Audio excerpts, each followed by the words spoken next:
First of all, a victory over Jeremy Corbyn this morning. The National Executive Committee has voted that you in Scotland and the Welsh should have an automatic place on the ruling body of the Labour Party. I'm not sure I would describe it as a victory over Jeremy Corbyn. Well, he didn't want it to happen, did he? Well, actually, Jeremy Corbyn's been signed up to the process of a more autonomous Scottish Labour Party for the last 12 months.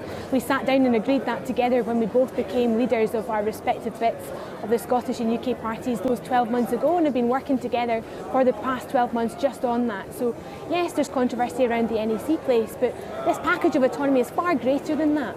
It's about being able to do our own Westminster selections in Scotland, having our own ability to determine policy in a whole number of different areas. This is really good news for Scottish Labour, and it allows us to say very clearly that the policies that we come up with in Scotland are for the people of Scotland, and that's about understanding how fundamentally Scottish politics has changed. I mean, it does seem that what's happening within the Labour Party is, yes, the majority are happy with Jeremy Corbyn as leader, but they're more and more independent sort of centres of power developing. It's more of a kind of federal Labour Party, if I could put it like that.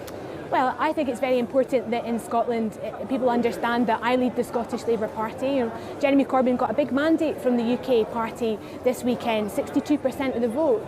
But last summer I got 72% to lead the Scottish Labour Party, and that's what I intend to do, to lead an autonomous So that means you party. can take different policy positions? Well, absolutely, and it's not about necessarily setting out to take a different view from the rest of the UK party, but just doing things differently. So I just picked up in your last report an announcement from this conference around fracking. It's been the position of the Scottish Labour Party to oppose or ban fracking since I've been leader. So it's an example of how an autonomous Scottish Labour Party can speak up for the concerns of people in Scotland and articulate them when they need to do that, which is what we intend to do.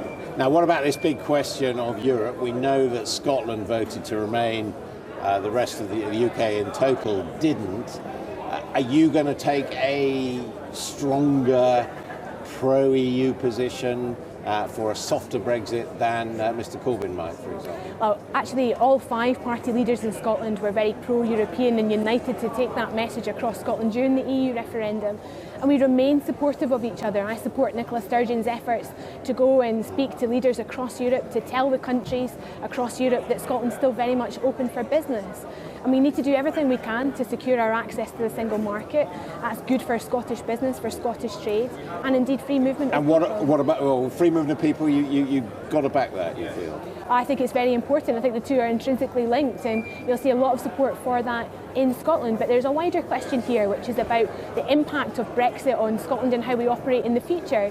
If it's the case that we are leaving Europe, then those powers that are coming back to Britain, there's a conversation to be had about whether those powers go to Westminster or whether they go to Scotland. So there's a lot of debate in this to come. Well, I mean, ultimately, that's the big question, isn't it? If the rest of the UK is heading in one direction, it's not a direction you want, could a Scottish Labour Party led by you ever say, well, actually, we didn't want it, but on balance, independent Scotland is the way we've got to go? Is that really the way to take on the SNP? No, and our manifesto was very clear in opposing the second referendum in the lifetime of this Parliament. And if you look at the facts, if you look at the economic reality, the case for independence is weaker now than it was 2 years ago. It is falling apart, not just because of North Sea oil and gas. Absolutely, it's very clear that the economic arguments against independence are stronger now than they were 2 years ago. And when I travel the country and speak to businesses, what they say they need now more than ever is a degree of certainty and stability.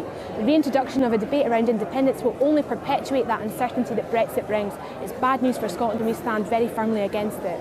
Kezia Dugdale, leader of the Scottish Labour Party, thank you very much indeed. This is All Out Politics. Coming up next.